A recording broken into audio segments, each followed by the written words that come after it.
The journey to the stars is about to begin. With just 2 weeks remaining for the release of Starfield, we are going over the massive official news from Bethesda Game Studios. Start off with all the news. Bethesda have published a timeline detailing events in the Starfield universe from before the player's arrival. The scrollable chronologically, which runs from 2050 to 2328, charts the origins of the war between the United Colonies and the Freestar Collective factions. We're also told about the formation of the Constellation Organization, a group of swashbuckling pioneers who are concerned with the origins of certain mystic artifacts. And we get to read a little about a few key Starfield characters, such as the space boy cowboy Sam Coe, careworn ex-soldier Sarah Morgan, and science hunk Barrett. But the timeline also leaves plenty of mysteries. The big one is the fate of Earth. We know that it's on the Starfield star map. We know that humans begin living in it to settle other worlds from around 2050 to 2100, reaching the Alpha Centauri system by 2156.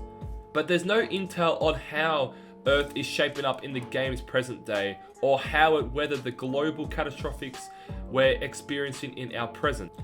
Has Earth become one of those far future quarantine zones? I'm wondering if Bethesda will need to fully devastate the place for the more practical reason of not having to commit to a realistic rendering of familiar environments.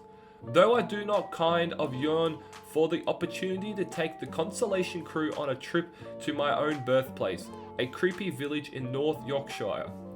The timeline also makes room for fresh speculation about Starfield's overarching plot.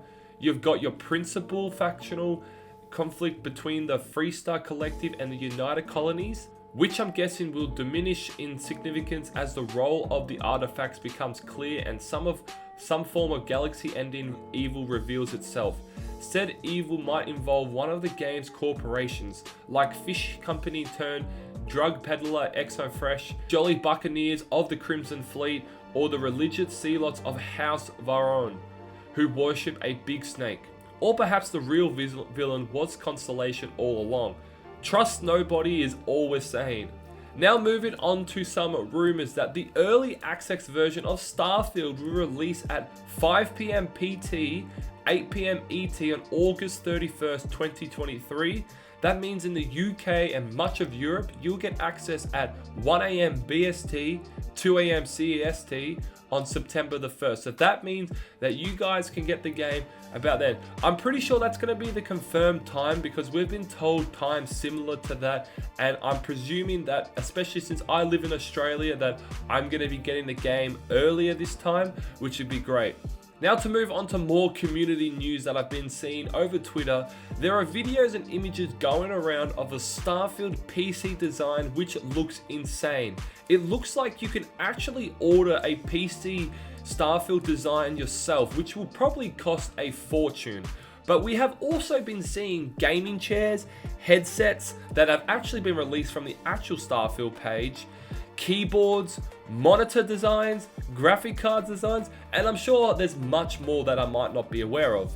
But warning everyone, make sure to be careful over the internet that it has been hinted at the reviews for Starfield are apparently being released soon. So if you don't want to get anything spoiled, be very careful on the internet.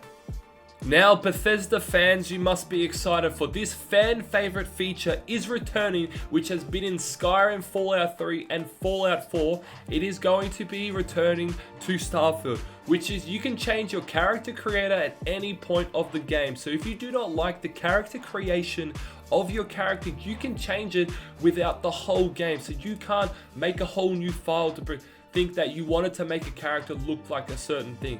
You can't obviously change their traits and their skills, but you can change the character look, which is an awesome feature that I've loved over the Bethesda games. Now that's going to wrap up this video. Thank you guys so much for watching this video. I really appreciate the support over the last few Starfield videos. I'm really looking forward to the release of it. We've got plenty of content coming out before the release of Starfield on this channel. So make sure to like, subscribe, comment, share. Really appreciate all the support here. I'll see you guys in the next one. But as always, enjoy the journey to the stars.